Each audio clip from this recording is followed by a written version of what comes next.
All right, the file that I'm talking about is up on Facebook. I put it up within the last hour or two, so out there. But this is the final project, and it's worth at least 60% of your grade, actually, I think, something like that there.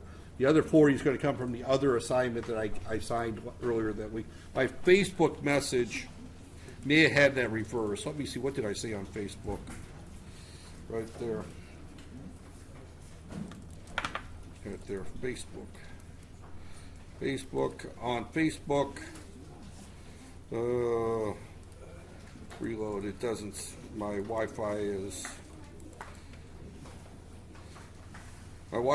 says that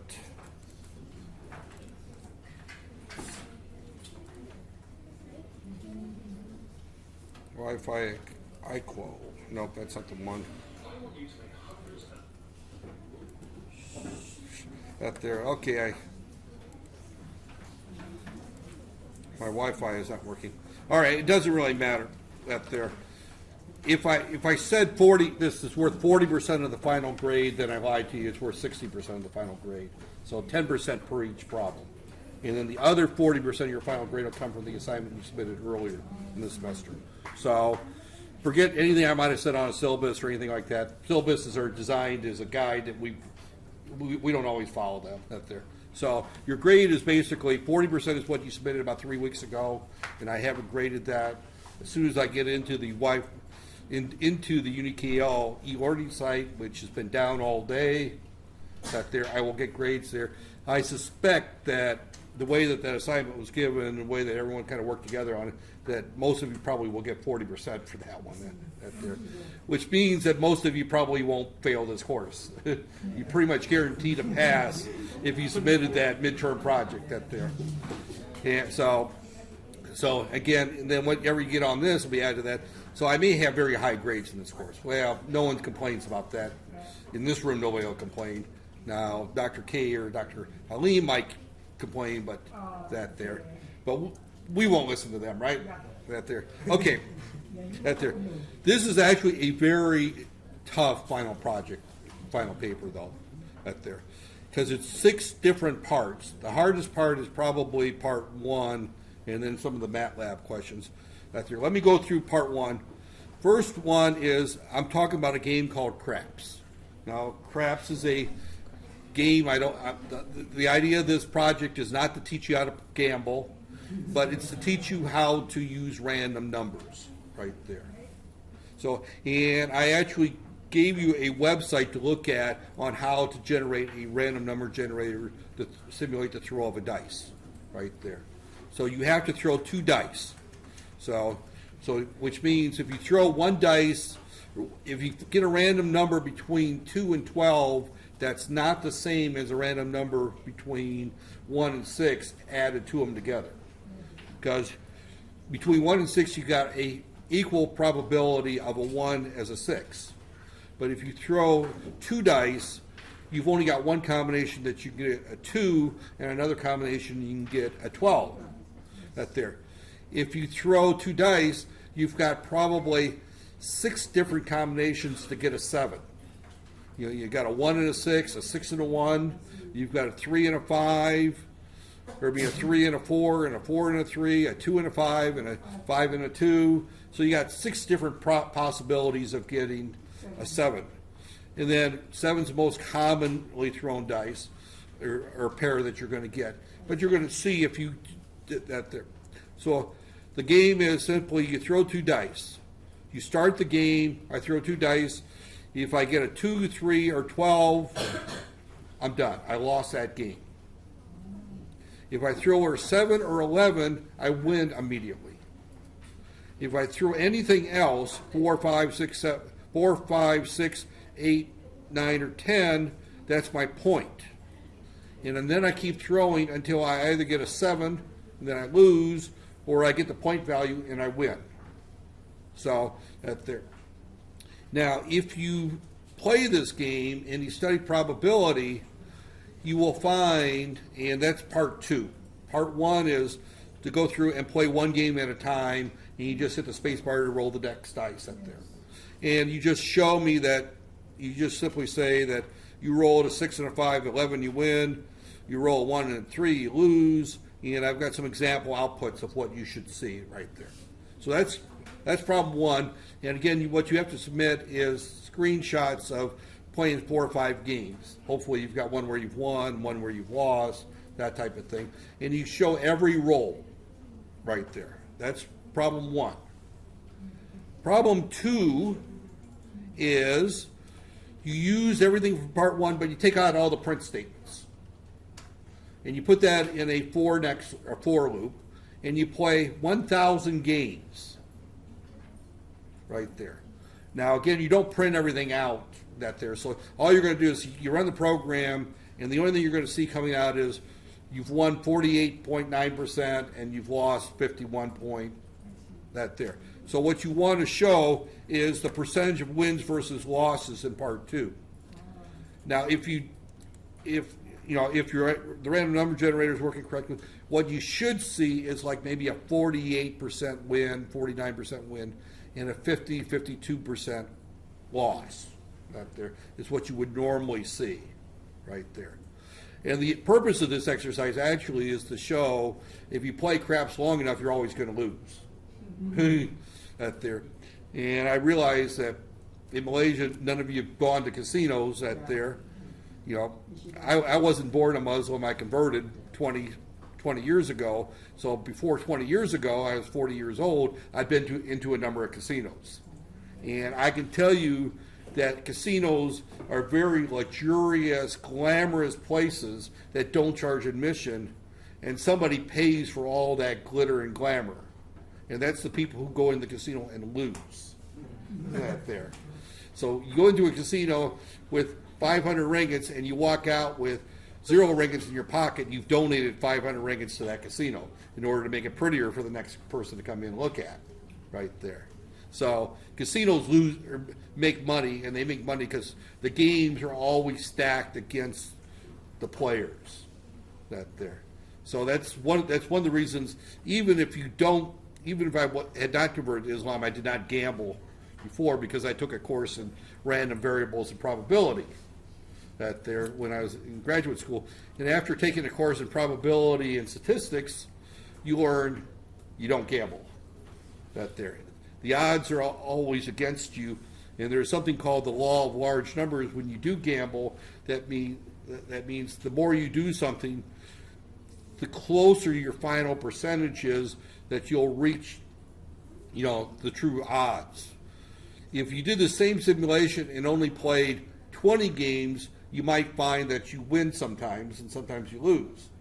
But if you play 1,000 times, you're pretty much guaranteed to always lose.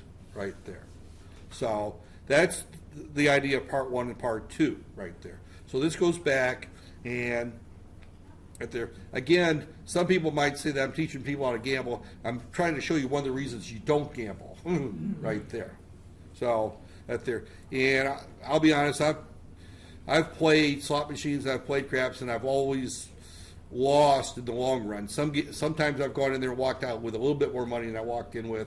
But 90% of the time, I'm always going to walk out with less, right there. So gambling is not good. It's a very foolish thing that there.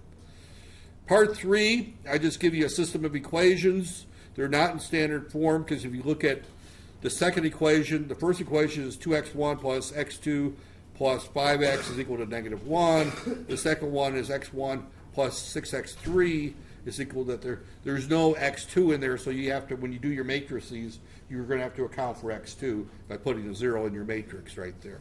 That one should be fairly easy because I showed you step by step how to do that in class right there. Part 4 is a simple plot right there. That's a one line that there. X is equal to 0, and you could do lin space from 0 to 2 pi and say 500 points or 1,000 points or whatever, or you can use x is equal to bracket 0 colon 0.01 colon 2 times pi or 6 times pi right there. So, and the function is then y. Now you may have to put in there a dot before the at there. I was running into some issues at there. If you have issues, well, you can ask about that there. But if you have a problem, you might have to put, no, that should work exactly like that, there. So the next one is one that I did not show you how to do, that there. Part 5, you have to come up with the formula for the voltage across that capacitor. Now that should be something that you've seen in your first or second circuits course, right? That there. So you have to take the Thevenin equivalent from the capacitive standpoint and find the Thevenin voltage, and then you come up with V out is equal to some number times e to the negative t over tau, which is the time constant, which is RC. That there. Here I'm telling you how to do the problem. The time constant is whatever the Thevenin voltage or resistance is times the capacitive value, right there. So I tell you to solve for 5 time constants, right there. So you're going to have that there. So that's part 5. Again, it's a relatively simple circuit analysis problem where I'm asking you, I'm giving you a circuit and say, plot, just give me the plot for, the voltage across the capacitor, right there. So that's fairly straightforward. The last one is I give you, now the only thing difficult about this problem is that I'm giving you the voltages in polar form. You have to convert them to rectangular, and you have to convert them to radian mode right there. So again, but use MATLAB to solve for I1 and I2. I did a fairly complex circuit when I think I had 3 or 4 variables in class where I only had, real components. I only had resistors and DC sources. In this particular case, I've got AC sources that there. Now that's just, you can just use 5 plus J0 for the first one. You have to do whatever it is, 1 point J something or the other for the second one. It may be less than 1 that there. The J values, I just gave you the J values. If I hadn't made problem 1 so hard, I probably would have gave you the the capacitive and the inductive values and had you calculate the J values. I just assumed that 1 frequency and 1 that there. And that's basically it right there. You will submit this. I would say I would prefer e-learning, but after today not being able to get into the e-learning to grade that there, I think hard copy right there. And I'm going to give you until next Tuesday. Okay, next Monday is a holiday, is what I understand. That there. This is the last week of classes, so I'm going to get that there. I know most of you have final exams next week, right? In your other classes. So I would prefer that you get this done before you start your finals, right there. Yeah, inshallah. So next Tuesday, I'm going to set the due date.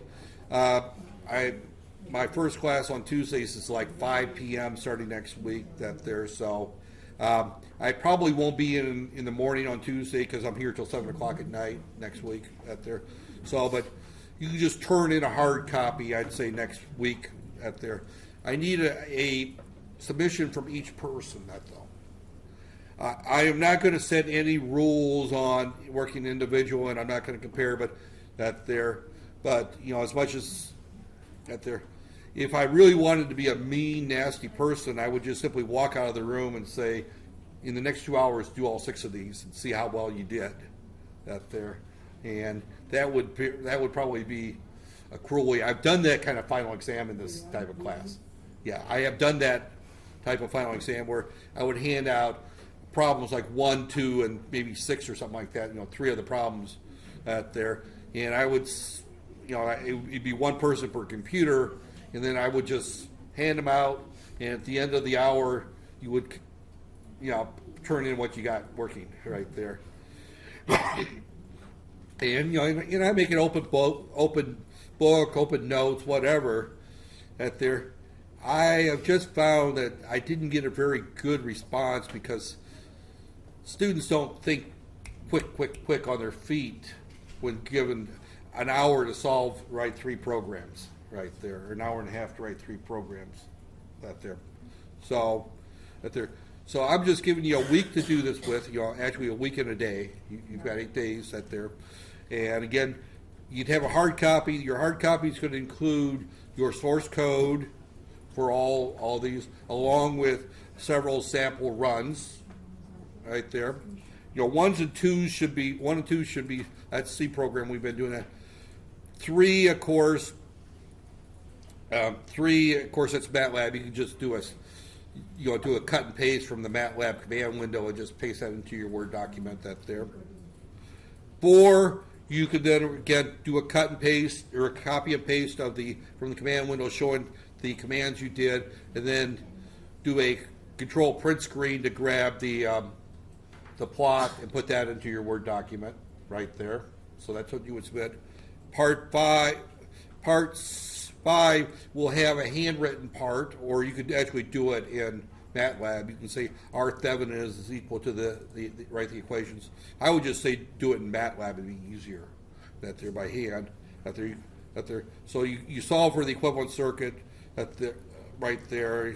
So you come up with the R7, and then from the R7 you say tau is equal to whatever that is there, and then you would then say say the voltage is, go ahead and generate the X array right there. Again, you would go from 0 to 5 tau right there, and you can either use the linspace or the X equals the colon, or, the bracket type. We've done enough that there, and then you would say then that that B out is equal to whatever formula that happens to be right there, and then you do the plot X versus that there. I didn't put it in here, but it would be best if you label the plots, right? Label the axes at least right there. V out is on the y-axis and time is on the x-axis right there. So you would that there, and again, you could just do the screen capture. Just do the copy and paste for problem 6 and put it in the Word document, and then submit that there. So you should probably have looking at this, I would say you shouldn't have more than a page for each problem. Some of these problems are 3 lines long, 4 lines long. I mean, quite honestly, part 3, for example, A is equal to, open bracket, 215 semicolon, 106 semicolon, -6 space 2 space 4, close bracket. Right there, B is equal, or C is equal to -1 semicolon 2 semicolon 3 right there, and then X is equal to A to the -1 times V. Right there? I just solved one for you right there. I told you the answer. So if you listen to the recording, you got the answer to 3. That there. So again. None of these are very difficult, except probably for 1, because we didn't do that in class, right there. 1 will take you probably a little bit longer than that there. It's not difficult, because if you go to that website there, they pretty much give you the code right there. They explain how it's done that there. And now you will have to include the time dot, library for that one there. And I think I remember, I did do a random number generator example in class. Right there. I couldn't tell you what week it is, and I know no one's going to go through and try to find it. You'll probably do a web search and figure out how to, but you do have to, on part 1, and that carries into part 2, you do have to randomize the random number generator with the time function right there. Again, that's also part of that website that there. If you look at that there, your input will come from a random number generator there, and I give you a website there, and that website actually talks about how to generate a random number to throw a dice right there. So that's the final course, the final for the course right there. I have nothing else to teach you. So I'm going to post this lecture probably tomorrow morning there. I will be around Monday or Tuesday through Thursday. Pretty much all. Tomorrow I probably won't come in until about noon right there. I don't know what time I'm supposed to meet with the ladies tomorrow, but I won't be there out there because I got a class that runs from 5 to 7 tomorrow. That there, yeah. So I've got the new classes plus this class going at the same time. So everyone's going to get shorted a little bit this week. And then Friday I'm taking off, so I won't be here Friday. I've got to go to Singapore with a friend of mine, over the weekend. So next Tuesday I'll be here probably about noon. Look for me around noon, maybe 1 o'clock. If you've got problems, but if you've got questions, just email me or WhatsApp me. I mean, people have been WhatsApping me since I couldn't figure that out when I started getting these WhatsApps on my phone when I first started. But evidently they found my cell phone number and started WhatsApping me instead of sending me emails. That's this generation this is not the email generation. This is the WhatsApp generation and I will be happy to meet with you to answer any specific questions on this there. But other than I solved one for you already out there. So but I think this more or less covers